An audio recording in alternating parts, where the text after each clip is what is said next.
Look like you're feeling better than the last time I checked on you. How long have we been here? For 2 days?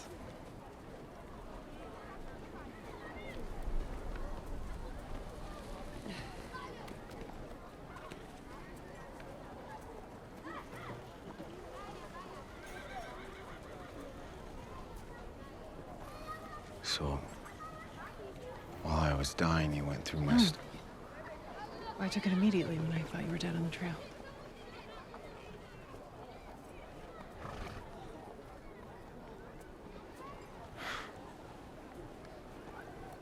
These people, they care about you.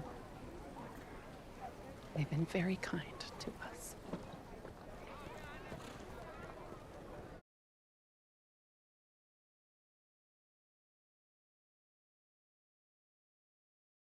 I'm Joe Layton from Cowboys and Indians magazine, and I'm very happy to be here. How you doing? Very fine, Taylor. You're holding up under the pressure of all of these back-to-back. I buckled under pressure years ago. I'm barely existing now. Well, you're very honest. I'm glad to hear that. Yeah. Do you ever get the feeling after you do a project like this, in one sense, relief? I mean, it's a big undertaking. But on the other hand, you're kind of sad that, oh, wait, Yeah. It's over. I can't keep playing this guy. 100%.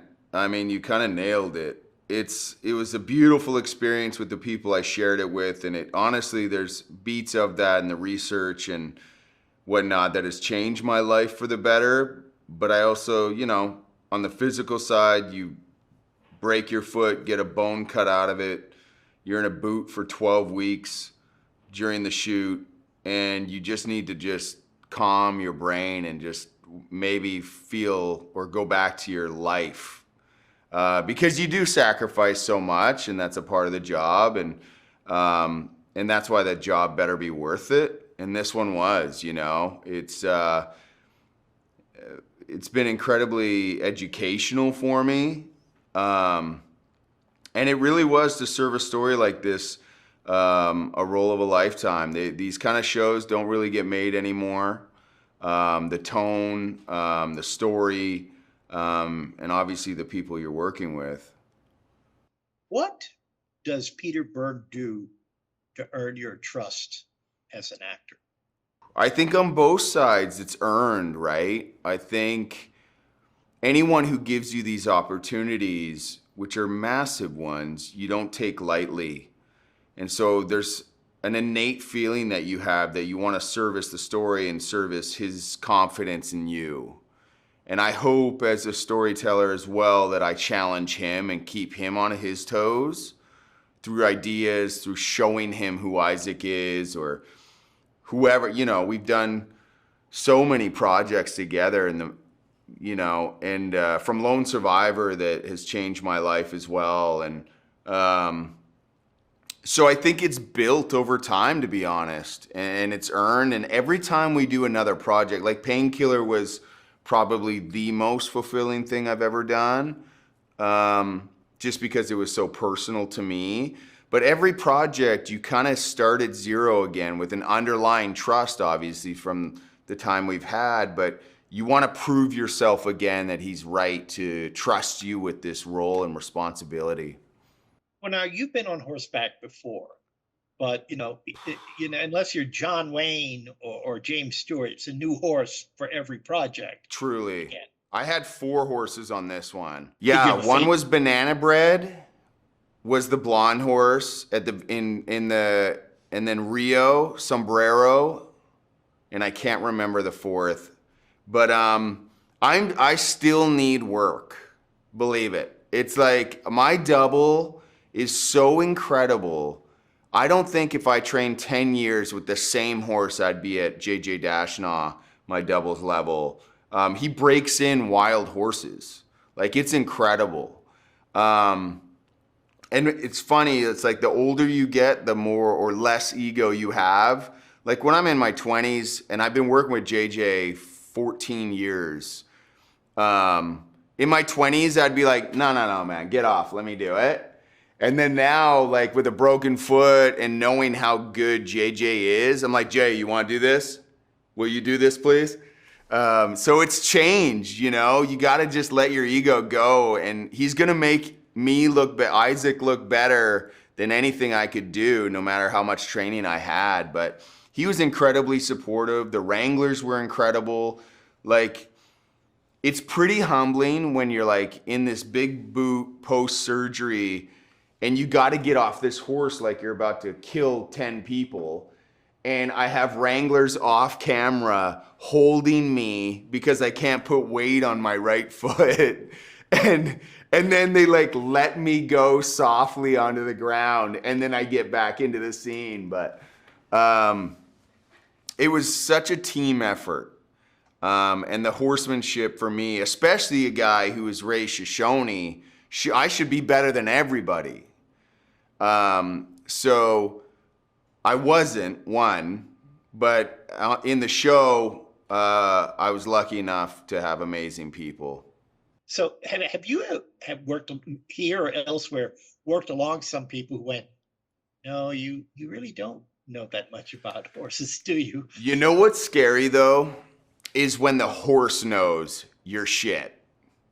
That horse, man, will pick up your energy so quick and it'll call you out. And it's like my first day, I had a half-page Shoshone, and it's where I draw a pistol on Two Moons and tell her to leave and she doesn't belong here, and or she's gonna die out here and I don't want anything to do with her. And it's all in Shoshone, so my whole brain is operating of like just running these lines in your head over and over because it's a very difficult language.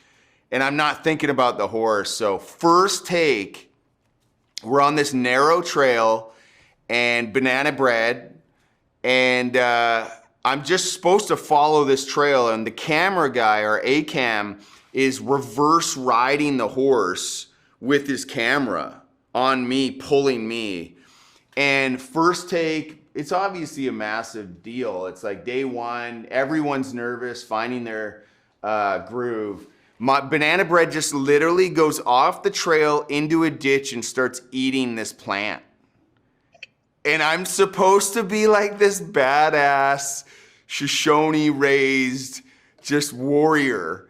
And we had to call cut. The resets when you're on horses, everyone has to turn around on their horses, are like 15 minutes long, no joke.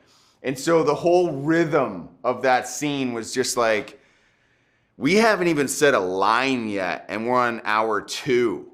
So it's those days that now we can laugh at. But on the day, I was like, holy shit, we have a long shoot ahead of us if banana bread knows I'm shit. You know, so it's those things that are so humbling, those moments. But that horse actually was an awesome horse. It's just, they're like kids. It's like they were great in the morning and they would listen, and you want these micro movements. You don't want to be doing this to move the horse left or right or look, unless it's something super intense, but it's really, you want it very smooth and just calm, like you know what you're doing. And so I couldn't like do that kind of stuff on camera, but banana bread was, or they were pretty great for most of the time. But in the morning, they're great. Then after lunch, they know they're getting bored. And then we had a horse, literally just, it was a group of us, and they know where the stable is, or base camp, and where their food is. So during the scene, one horse just, and it was like literally half a mile away, because we're shooting in the middle of nowhere in Albuquerque and Santa Fe. The horse just turned around and ran to base camp. Literally. So the reset there is 40 minutes. And then all the Wranglers turn their horses, get on their horses and run down the horse, lasso it, bring it back to the mark. But that's the shit we were dealing with, man. It was so interesting to be a part of that. What was the toughest nut for you to crack in building this character? I think it was the responsibility of the Shoshone, to be honest. I don't know. I think that was also the toughest part was the most fulfilling. Like spending time on the Shoshone Reservation in Wyoming and learning about that culture and their people and how beautiful and it honestly educated me. And I love the responsibility that you have as an actor when you get to kind of expose yourself to these kind of things. But that was probably the most important to me, to get that right. From wardrobe, and obviously the language is insanely tough, or was for me to learn. And it's not a written language.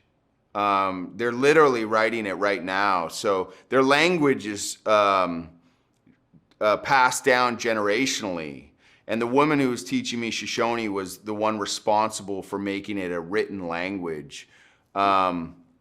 Which is all these fascinating things you're learning, right? So, and while you're doing this dialect training, you're learning about the culture on these like 4-hour calls to break down the Shoshone and what I want to say and so forth. But that was probably the most fulfilling thing. You know, you have a lot of time on screen in this one. It's a pretty big role. Did that at all I mean, you've starred in movies and things like that before, but I mean, like, you're going to be doing this much time on this project. You're going to have to be speaking Shoshone. Yeah. And, man, that's, you know, when you first read the script, you go, man, I'm all over the place here. That's my ego. That's why I sign on, because it's all about me. I love the challenge. I think it's scary, right? It's not the responsibility of like, oh, you're going to be the lead of this. It's more of just like, I think you have to accept it and run with it. I love that, you know? And I love to think I lead by example, by my work ethic, which is the best way to lead. You know, so, and it really, honestly, I chase character and story. I have no problem being 10th on the call sheet if it's worth it to number 1. So that's not really what shapes like my choice, but yeah, to answer your question, it's I think you don't want to be shaped by fear with it. You want to run with it and lead, you know. So I take that very personally to like do it right. Well, look, thank you for your time. Yeah, and thank you. I wish you continued success. And I get the feeling that you are going to get the viewership for this that you richly deserve. I appreciate it. And I love your guys' magazine, so thank you. Hope to talk to you again sometime soon. You bet. I feel myself slipping further and further away from anything I can understand.